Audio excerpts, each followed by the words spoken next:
My husband's wedding ring was flushed down the toilet by his mistress. He explained it casually. I forgot to take it off when I slept with her. The girl saw it and got upset. I'm already like this. Surely you're not going to argue with me over just a ring, right? He even encouraged me to go out and try something new myself. I let out a long sigh of relief, because my wedding ring had also been left on another man's bed. Putting myself in his shoes, my husband probably wouldn't make a fuss about it either, right? But I didn't expect that he would corner me with reddened eyes and demand. Trying something new is fine, but how could you get serious about it?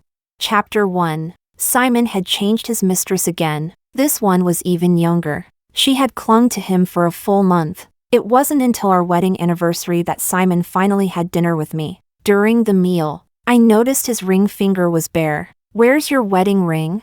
Simon showed no guilt at all and explained casually. I forgot to take it off before bed last night. Young girls have a temper. She saw it and wouldn't let it go. He spread his hands in a fit of anger. She flushed it down the toilet. The audacity of it made me laugh out of sheer anger. His phone rang, and Simon stood up to take the call. A young girl's voice burst out so loudly it nearly came through the speaker. I already threw it away. You're not allowed to buy a new one. So what if it's your wedding anniversary? If you dare stay home with her tonight, don't even think about getting into my bed again. Simon seemed to enjoy this kind of spoiled attitude lately, coaxing her with a smile. Then how about I wear matching couple rings with you, baby? I'll take you to pick one tomorrow. I won't stay. I'll come find you later. He hung up.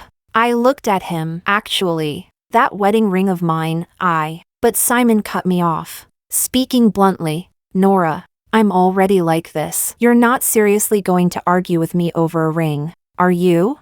The words stuck in my throat, and I said nothing more. Perhaps a woman who watches her husband betray her right in front of her inevitably looks a little pitiful. A trace of tenderness flashed in Simon's eyes. Be good. It's just a phase of excitement. When I come back, the one I love most is still you.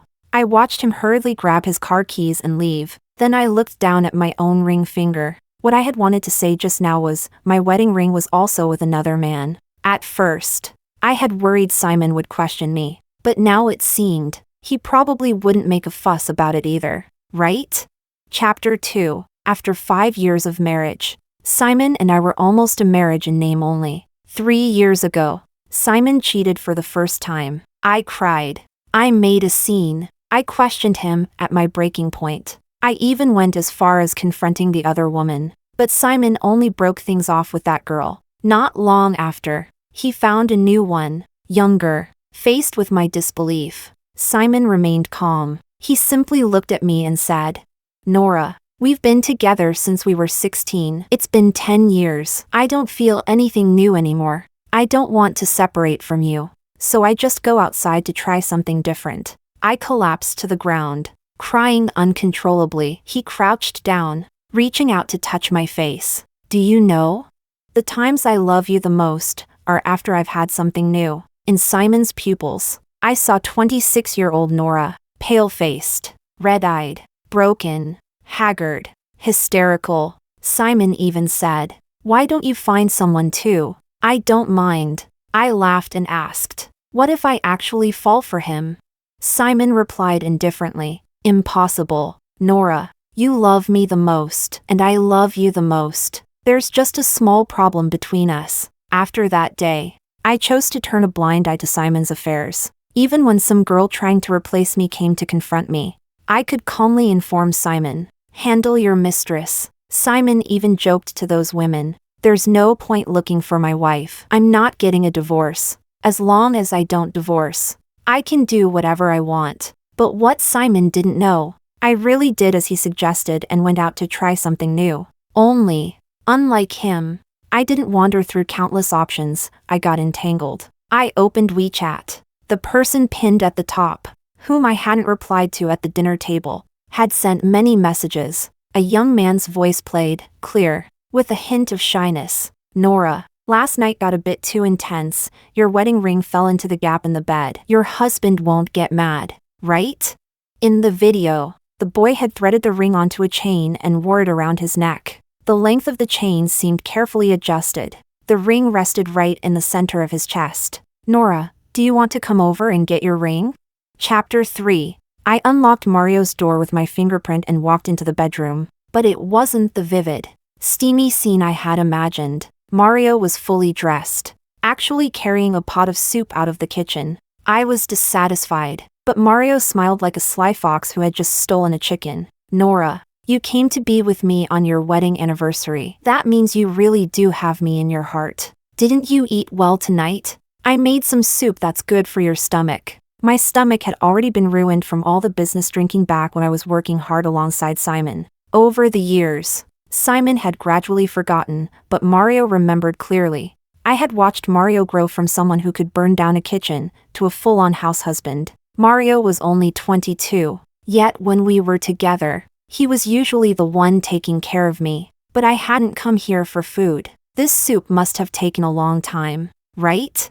Speaking of long, Mario froze for a moment, and even his ears turned red. The same person who seemed like he wanted to devour me whole in bed became ridiculously innocent the moment he stepped off it. Still, there was a hint of grievance in his voice. Nora, do you only like my body? Of course not. But before I could even comfort him, he had already comforted himself. Humph. That just means I've trained well enough otherwise. Why wouldn't Nora go for someone else?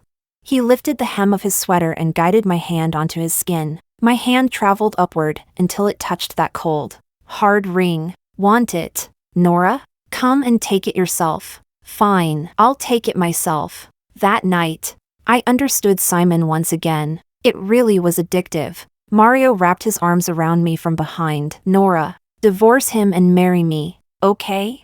My parents won't let me be the other man. I could even hear a trace of grievance in his voice, so I closed my eyes and pretended to be asleep. If his parents wouldn't even allow him to be the other man, how could they possibly accept him marrying a divorced woman 6 years older?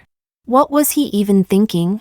Besides, even if I were to get a divorce, it wouldn't be for him, and definitely not now. Chapter 4. My best friend sent me a message saying she had seen Simon and his mistress at a jewelry counter in a mall. When I saw the mall's name she mentioned, I instinctively looked around guiltily. I was there too. After waking up in the morning, I had done a bit of morning exercise with Mario on an empty stomach. Now I was so hungry my stomach felt glued to my back, and even my face had lost its color. The hot pot place I wanted to go to had a long queue, so I sent Mario off to buy something to tide me over. Just as I was about to slip away quietly, I ran straight into them at the corner. Simon had his back to me, talking on the phone. The young girl in a white dress beside him seemed to recognize me. She deliberately raised her hand and acted coquettishly. Honey, does this 5-carat one look good on me? As she spoke, she glanced at my hand, her expression full of provocation. On my finger was my wedding ring. Its diamond pitifully small, but that was bought when Simon was at his poorest, working 3 jobs at once just to afford it for me. Back then, he had sworn, Nora, when I make big money, I'll replace it with a bigger one. Trust me, I'll make you happy. Our life will only get better and better. After all these years, Simon had fulfilled at least half of that promise. Looks good. Go swipe the card yourself. Simon affectionately tapped her nose, then added casually, and have them pack up the one you don't want. I'll have my secretary deliver it to Nora. The girl pouted and stomped her foot. You're out with me and still thinking about that old wife of yours. If I'm not thinking about her, should I be thinking about you? Simon's smile faded slightly. If I get tired of you, I can just find someone else. But I only have one wife. The girl's face instantly changed, clearly not expecting him to be so blunt. Simon then smiled again, gently touching her cheek. You're still new to me. I've booked a top-floor executive suite for tonight. Her expression changed again. Your wife is right behind you. She saw everything. Simon turned around and met my eyes. He froze. Several sales assistants pretended to stay busy, but their ears were clearly perked up. I shrugged. Go on. Pretend I don't exist. Enjoy yourselves. I turned to leave, but Simon quickly caught up to me in a few strides. Are you mad? No. What was there to be mad about? This wasn't the first time. Simon suddenly softened his tone. I was just meeting a client tonight and buying a gift. It's not what you think. Don't be so upset. I was completely speechless, goosebumps almost rose on my skin. Seeing him carefully studying my expression, I suddenly realized something. Did he think my pale face was because I was heartbroken after seeing him with his mistress? Chapter 5. But his lie was just too clumsy. I asked back. If you're meeting a client, why didn't you bring me? The girl in the white dress stepped forward, blowing imaginary dust off her manicure, looking smug. Of course, because I'm young and pretty. Bringing me gives him more face. Last time Simi took me to a dinner, all those big shots were fighting to drink with me. I smiled. Being treated like a dish on the table at those dinners makes you proud? Those people would never dare force me to drink. Because I am Simon's wife, and I also hold shares in the company. In front of me, they have to put away that whole drinking culture nonsense and learn what respect means. One of the sales assistants nearby couldn't help but laugh. I added coolly, you're not losing out either. Simon's already 30. Isn't it said that men start going downhill after 25? If he can't perform anymore, you can just look around at those dinners for another young, rich guy to latch onto. The girl pouted immediately. Simi, my feelings for you are real. Simon pulled her into his arms, frowning. Nora, she's only 18. Why are you arguing with a girl who doesn't know any better? And what nonsense are you saying? What do you mean I can't perform? I looked thoughtful. Not that great. Simon's face darkened. What do you mean? Who are you comparing me to? The girl sneered. Nora, you're not cheating, are you? But someone like you, an old, washed-up wife your husband doesn't even want anymore. Did you cheat with some greasy old man just to get back at Simi? Simon, however, relaxed and even smiled. Don't talk nonsense. Anyone else might cheat, but my wife definitely wouldn't. There was a kind of almost arrogant certainty in his eyes, and that certainty came from all the tears, breakdowns, and pleas I had shown him countless times before. Cindy is innocent. She doesn't know how to speak properly. Don't take it to heart. The innocent girl Simon spoke of rolled her eyes at me. Suddenly, I found it all rather meaningless. So I said, fine, replace her right now, and I won't make a fuss. The girl glanced at Simon's expression and immediately started tearing up. Simon sighed helplessly. Why are you being so aggressive this time? Jealous? Are you replacing her or not? Simon looked at me and let out a sigh. But Nora, you know this, there will always be another one. I know, I said, trying something new, right? Makes sense. I've tried it too, it really is addictive. Simon laughed like he had just heard a joke. Nora, come on, don't bluff. If you actually cheated, I would. Nora. Simon suddenly looked up in shock, his pupils trembling. I turned around. Mario was standing there, holding a milk tea in one hand and a small cake in the other. Oh boy, this is a love triangle mess. Chapter 6. Mario looked like an innocent college boy who had accidentally wandered into a family drama. He walked over, stuck a straw into the milk tea, and handed it to me. Then he even politely greeted Simon. Hi, bro, I'm your wife's boyfriend. Simon's face slowly darkened. The sales assistants nearby looked utterly confused. 5 minutes later, the four of us, this bizarre combination, were seated in a cafe. Simon sat there with a grim expression, staring at Mario, who was sitting shoulder to shoulder with me. After a long pause, he gritted his teeth and forced out a few words. No, R.A., you actually went out and found someone? Mario leaned close to me. Nora, your husband looks really angry. He's not going to hit me, is he? I looked at the muscles on his arm and felt speechless. Simon immediately launched into a tirade. You knew she was a married woman, and you still got involved? So this is how shameless young guys are nowadays? I shot back. Simon, how can you say that so confidently? Maybe take a look at who's standing next to you first. What is she? Some disposable Walmart plastic bag. The girl in the white dress clung tightly to Simon. We're truly in love. The one who isn't loved is the real third party. But Simon snapped at her. Shut up, Mario said. Nora, stop talking for a second, drink your milk tea. You worked so hard this morning and haven't eaten anything until now. And you're her husband. Yet you don't even know how to care about your own wife. Simon's expression went blank. He seemed to struggle to process what Mario had just said. Then he exploded. Nora, so the reason you look so pale is because, have you no shame?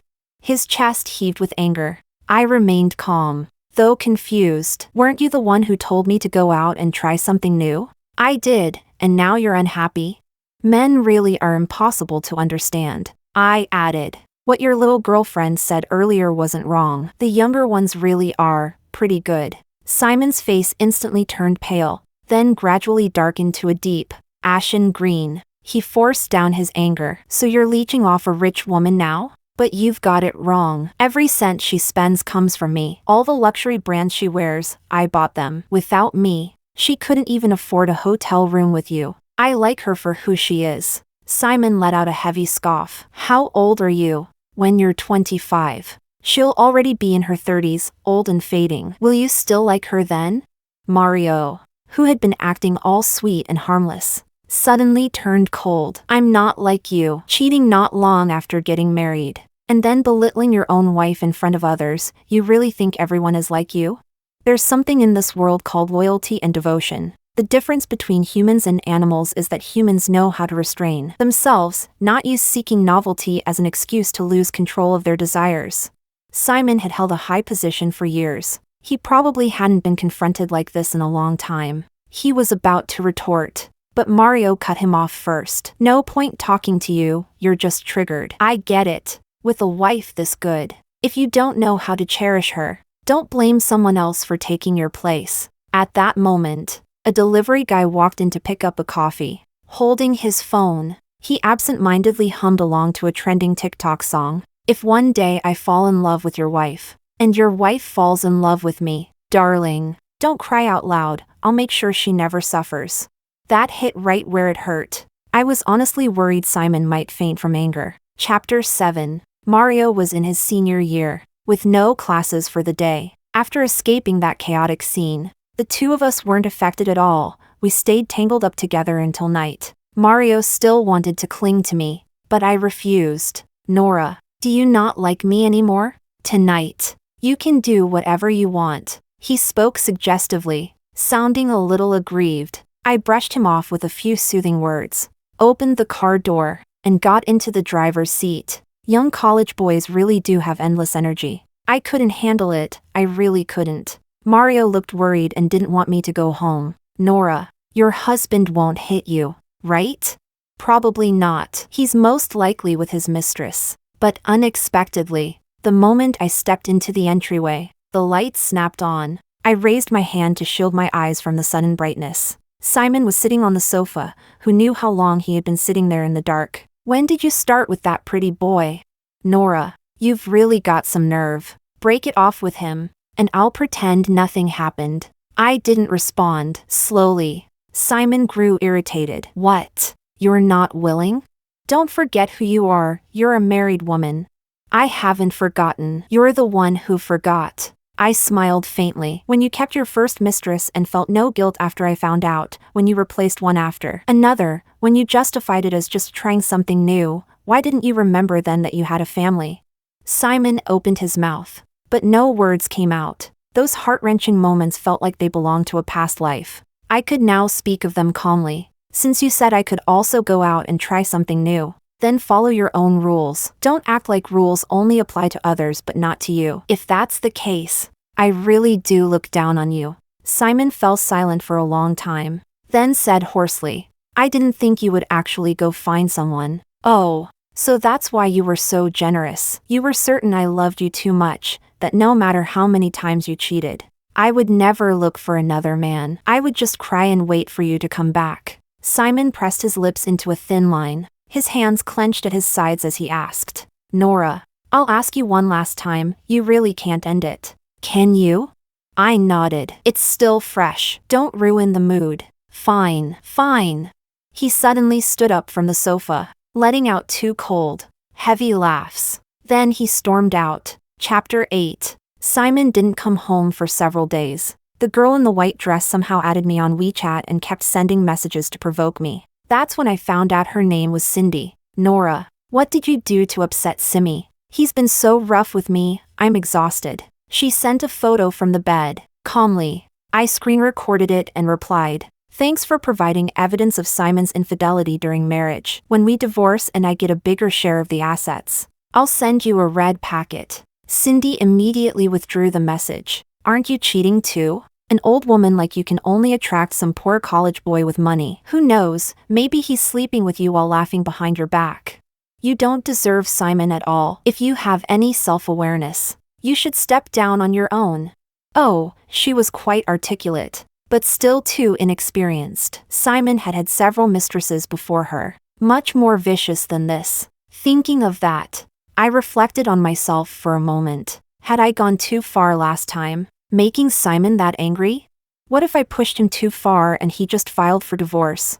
I was still waiting for the current deal to close and the money to come in so I could walk away with a larger share. It was too early for that now. But the next day, I realized I had overthought it. I only held shares in Simon's company and had a nominal position. I ran my own gallery. Recently, I had been negotiating a collaboration with a well-known domestic painter, reddened, hoping to exhibit his new works in my gallery. As soon as I arrived at the office, my assistant handed me a bouquet of fresh, delicate red roses. She blinked playfully. Nora, your husband is so romantic. The card inside the bouquet read, "The first flower I gave you at 16 was also a red rose." Back then, it had been the kind sold by street vendors, 10 yuan per stem. At the time, Simon and I had just started dating. Still in school, with less than 50 yuan between us. It was Qixi Festival. Simon spent 10 yuan to buy me a rose, and with the remaining 40, he took me out for a steak. It was covered in pepper sauce, served with pasta and a few florets of broccoli. I cut it in half for him, but he said he wasn't hungry, just watched me eat. I didn't know why Simon was suddenly playing the nostalgia card. It only made me feel like something was off with him. The roses were beautiful, but my mind involuntarily flashed back to that bed photo. I couldn't help but gag. When I looked up, Simon had been standing at the doorway for who knows how long. His expression shifted several times, and in the end, he said nothing, just turned and left with a dark face. My assistant asked cautiously, "Did you argue with President Shin?" I replied indifferently, "Ignore him, he's just being pathetic." That's how people like him are. They never reflect on how much they've done wrong. They think that if they lower their head once to reconcile, the other person, no matter how deeply hurt, will forget everything and come running back. And if not, they act as if they've been the ones wronged. Chapter 9. But what I didn't expect was that Simon had become somewhat spiteful out of embarrassment. The Shin Group's collaboration project had just concluded successfully. At the banquet half a month later, I arrived dressed to the nines. Yet the expressions of the people I encountered were strangely awkward. Simon stood in the crowd, chatting and laughing with ease. Cindy, dressed again in a white evening gown, held onto his arm, looking sweet and delicate. From time to time, she gazed up at him with admiration. The people around them wore expressions ranging from subtle discomfort to outright awkwardness. Some even looked entertained. In the past, no matter how reckless Simon had been, he had never made things this public. Now, it was a blatant slap in my face. I felt a surge of anger. Keeping a straight face, I walked over. "Excuse me, I need to speak with Simon." Before either of them could react, I grabbed Simon and pulled him toward the balcony. "Hey, what are you doing?" But Simon didn't resist at all and let me drag him along. "This isn't your hotel bedroom. Control yourselves." Simon stared at me with a smile. "What? Jealous?" I was utterly speechless. "Don't create scandals that affect future collaborations. The company isn't yours alone. If it affected the company's interests, I wouldn't even need to act. The shareholders would tear him apart themselves." I felt like Simon had completely lost his mind. Back in the hall, my assistant hurried over. "Nora, the husband of the painter reddened is here too. He usually handles all the business deals. He said the boss already spoke with him in advance. The exhibition will be handed over to his lover." "Nora, the boss treats you so well." I froze. At that moment, Cindy walked over with a middle-aged man. She threw herself at Simon and planted a kiss on him. "Simmy, you're amazing. I just joined and you're already giving me such great resources. I love you." People nearby began whispering. I heard Simon invested in a gallery and arranged for his new girlfriend to take over. He's really doting on her. He even snatched the collaboration his wife's gallery was negotiating, just to establish her position. My assistant was in disbelief, her voice trembling. "That's too much. This is your favorite artist. and this collaboration is crucial for our gallery. But I calmly met Simon's gaze. He spread his hands. Nora, I just want you to face reality. Those artists you worked with before only did it for my sake. Without me, you can't accomplish anything. If you soften your attitude now, I might change my mind. How about it? The middle-aged man tried to smooth things over. It's all within your family anyway. Where it's held doesn't matter. Madam, a woman shouldn't be too stubborn. Be gentle and generous. No matter how wild a man is outside, he still comes home. Look how ugly things get when they're made public. Just given, family harmony brings prosperity. Simon lowered his voice. What can that boy give you besides his body? Let's both cut things off outside and go back to how things were. Okay? Go back to what? To the Simon who once defended me against a teacher who falsely accused me of cheating? The Simon who, when we first started building our careers, would angrily stand up for me if someone tried to take my resources? That version of him had long been gone. Fortunately, I hadn't just realized this today. That's why I could remain calm. Simon, lowering myself to someone like you would feel worse than death. A strange emotion flickered in Simon's eyes. Then he let out a scoff. Then you can forget about this collaboration. We've already started divorce proceedings. Please stop using my name to deceive people. Chapter 10. The middle-aged man's body stiffened as he suddenly turned around. Mario walked over, accompanying a middle-aged woman. It was the first time I had seen Mario in a formal suit. His broad shoulders and narrow waist were perfectly outlined by the tailored fit. He leaned close and whispered, Nora, the way you're looking at me, it's like you want to devour me. Then he turned to the woman beside him. Professor, this is Nora, the director of Saka Gallery. You two met at an exhibition before. Robin remained calm and elegant. My previous exhibitions were indeed handled by the soon-to-be ex-husband of hers. However, our values don't align. I originally intended to announce the divorce after everything settled, but I didn't expect you to shamelessly use me for profit. The middle-aged man awkwardly tried to smooth things over. Cindy was stunned by the sudden turn of events. She looked at Simon pleadingly. Simmy, I already guaranteed this collaboration would succeed. But Simon's gaze was fixed on me and Mario. Since Robin is here, naturally the decision lies with her. I was in a good mood as I led Mario and Robin to a quieter area. The collaboration was essentially finalized. After the banquet ended, Mario and I watched Robin get into her car. On my last birthday, Simon had taken Cindy on a seaside vacation. He probably thought I had stayed home alone in loneliness. He even brought me a gift when he came back, with a hint of guilt. But in reality, the moment he left, I took Mario on a plane, and we spent several days in a Jiangnan water town. Mario studied painting as well. Under Robin, I had a pleasant date with a college boy and incidentally connected with the artist I wanted to collaborate with. Mario looked aggrieved. Nora, are you using me? I pinched his cheek. That's such an ugly way to put it. If I wanted to use someone, why wouldn't I use my husband's connections instead of yours? Isn't it because you matter to me? Mario looked at me steadily, then smiled. True, I'm way better than your husband, in every way. That was true. Simon had become far too arrogant. From the moment I actually went out to try something new, he should have realized I was no longer the woman who would only cry over him. I had built things alongside him once. In business, just like on a battlefield, you prepare in advance and never leave yourself without options. I understood that well. Mario wanted to stay with me longer, but I pushed him away. I really have to go home tonight. There's something I need to discuss with my husband. He pouted at first, then his eyes lit up.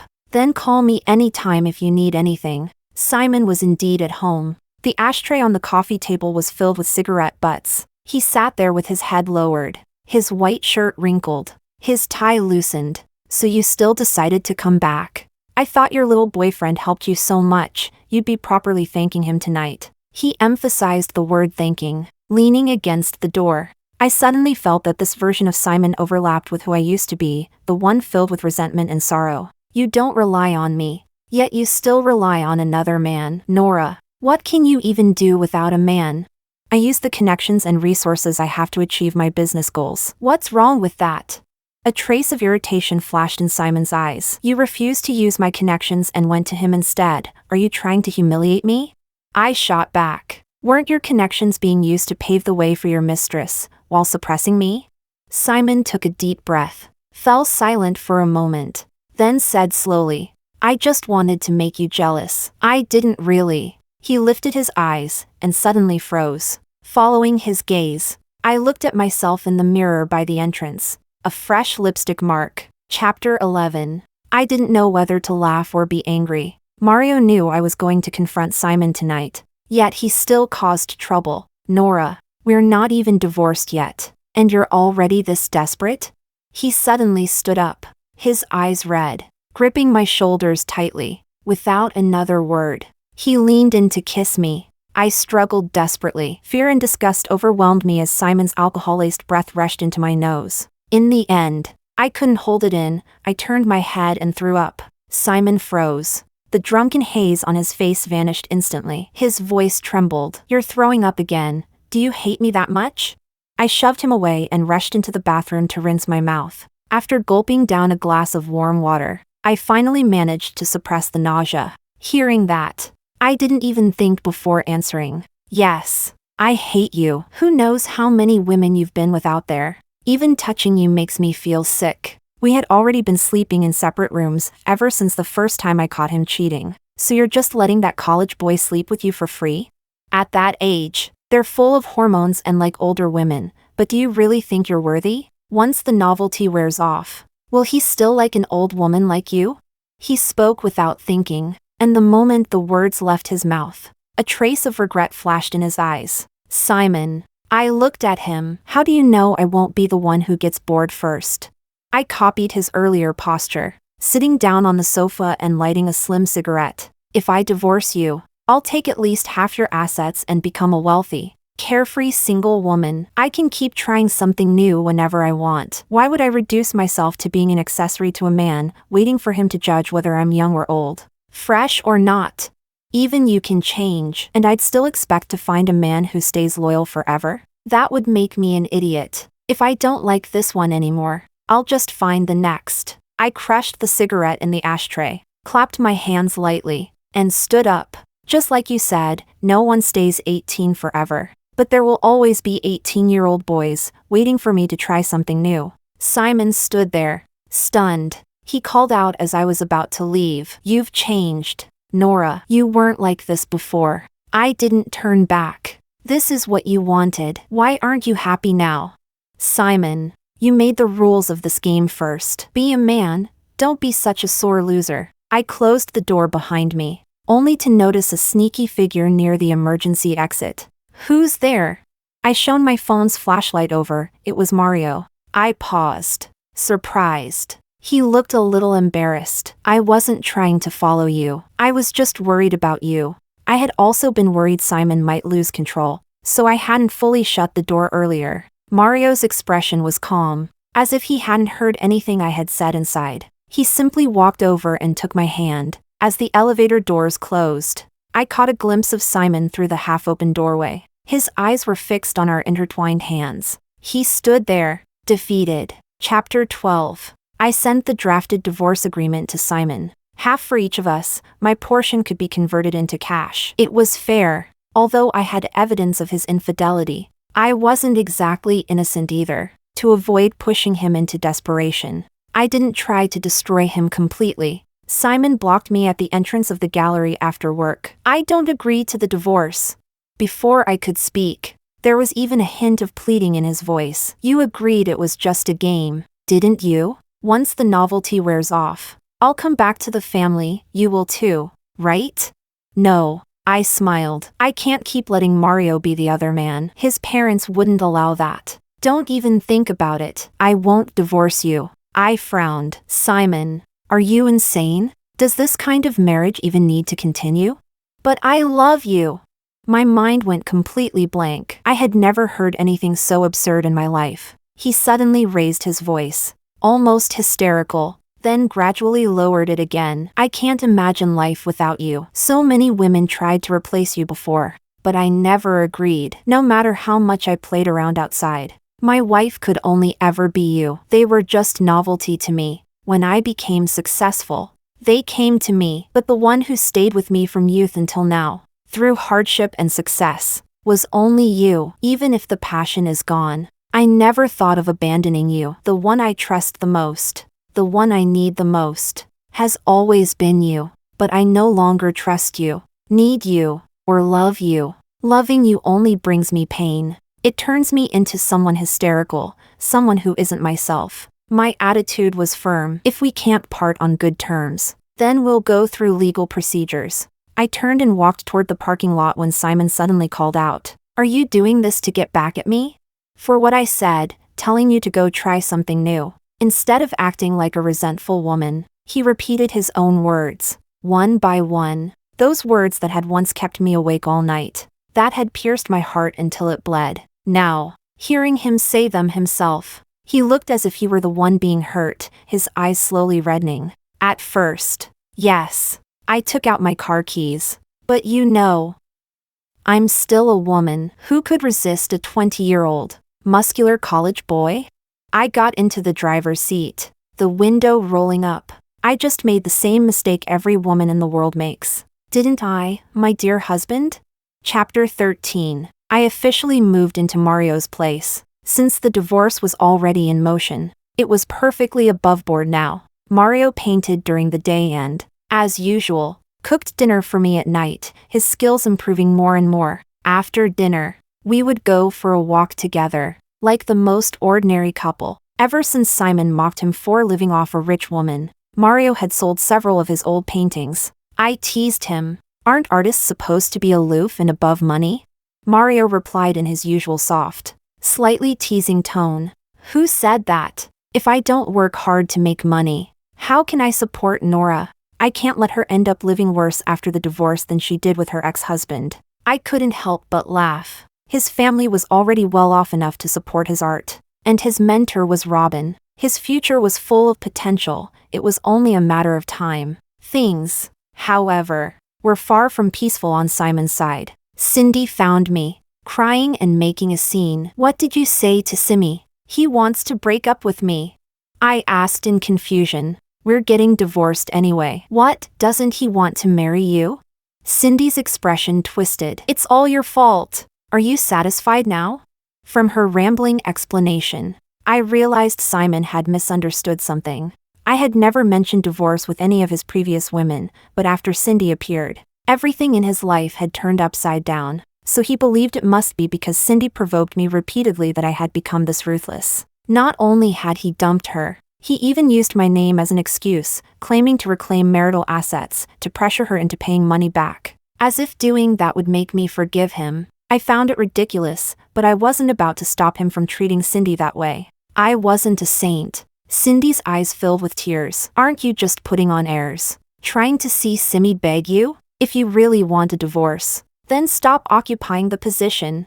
You should be persuading Simon. He's the one refusing to sign. And even if he divorces me, you still won't take my place." Cindy's face turned pale. "That's not true. He said he loves me the most." I sighed, feeling a hint of pity. "There's no such thing as true love. From the moment he chose you, it was just for something new. He won't marry you because every extra day you stay with him, that newness fades a little more, and the newest one is always the next." Chapter 14. Simon asked me out again under the pretense of discussing the divorce, but as soon as we sat down, he took out a thermal lunchbox. He had done this countless times recently, waiting for me after work, bringing me flowers, jewelry, even trying to deliver meals, constantly looking for chances to reminisce about the past. He had even suggested we visit our old high school together, as if doing all this could bring back my feelings for him. But it was almost laughable. When Simon first cheated, I had also tried to use our shared past to win him back. Back then, he had scoffed. "The past should stay in the past. Are you trying to guilt trip me?" He didn't buy into it then, so why would he think it would work on me now? He opened the lunchbox. Inside were scrambled eggs with tomatoes and a chicken drumstick. He looked at me expectantly. "Back in high school, when you lived on campus and the cafeteria food was bad, I used to bring meals from home, and we'd hide in an empty classroom to eat together. Later, when we had just graduated and were living in a basement with no money, I also cooked this for you. Try it, see if it tastes the same." I didn't even move. "Simon, you haven't cooked in years, and honestly, It never tasted that great to begin with. I've already eaten, Mario made it himself. It was better than yours. Well, never mind. I won't hurt your feelings. His expression stiffened. He gritted his teeth but still said, if you divorce me now, you'll only get half. The company is on the rise if we don't divorce. I can create more value for you. I asked back, if you can earn even more money, why are you so reluctant to give me half of what I'm entitled to? Simon fell silent for a moment, then said, I said that because I thought you might reconsider for the sake of profit. He let out a bitter laugh. After all, talking about love doesn't work on you anymore, does it? He looked at me, his eyes filled with confusion and pain. Nora, you don't love me anymore. It's been 13 years, and you don't love me anymore. His eyes grew redder and redder, his voice choking slightly. I really regret it. Nora, I'll change. Give me one more chance, okay? I looked at him in silence, suddenly recalling a line from a book. A cheating man will beg you, kneel before you, even slap himself, and swear over and over again, but his promises are no different from a dog barking. Believing that he will truly repent and change is like believing a dog can stop eating filth. He simply wanted to have everything, chasing novelty outside, while still keeping me at home, the wife he had hurt countless times, yet who once stayed without complaint. Now that things had slipped out of his control, he panicked. Not to mention, if we really divorced, I would take a large portion of his assets. It seems there's nothing left to discuss. I said calmly, then I'll see you in court. Chapter 15. In the end, Simon signed the papers. After all, if things really went to court, it would affect both him and the company. Cindy had played a part in pushing things forward too. She was actually pregnant. She went hysterical,